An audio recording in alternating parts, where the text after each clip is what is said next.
It was meant to be a 120-year voyage through space in deep hibernation, but the ship suffered a critical malfunction. A system failure woke the passengers up too early. The captain, who had just awakened, was investigating the issue with Jim and Aurora. Suddenly, he collapsed. A scan from the medical pod revealed 612 health conditions. The malfunction had damaged his hibernation pod, and even compromised his physical functions. He didn't have much time left. The captain composed himself for the end, and before passing peacefully, he handed Jim his high-clearance wristband. The ship was in bad shape. They quickly found the root of the problem. A meteor had pierced the hull, damaging the nuclear reactor control unit. The reactor's extreme heat couldn't be vented. Jim replaced the chip, but the venting system still failed. The exhaust hatch had to be opened from the outside. Jim suited up, grabbed a heat shield, and stepped outside the ship.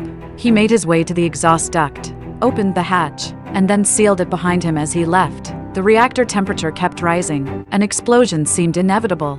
Jim made his choice. A wave of scorching heat blasted through the vent. Jim held the duct open manually.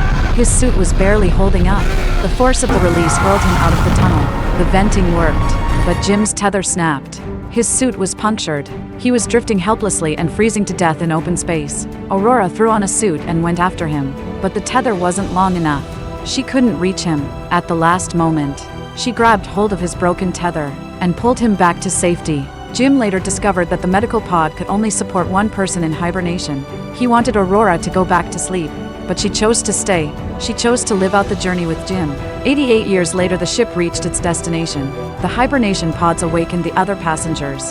As they stepped into the central atrium, they were stunned by what they saw. A world built by Jim and Aurora. A living legacy. Had Jim not awakened Aurora, over 5,000 lives may have vanished into the void of space. If it had been you who woke up alone on that ship, would you grow old in solitude? Or like Jim, would you sacrifice someone's future just to save your own soul from loneliness? No narration can replace the experience of the original film. A great movie deserves to be experienced in full.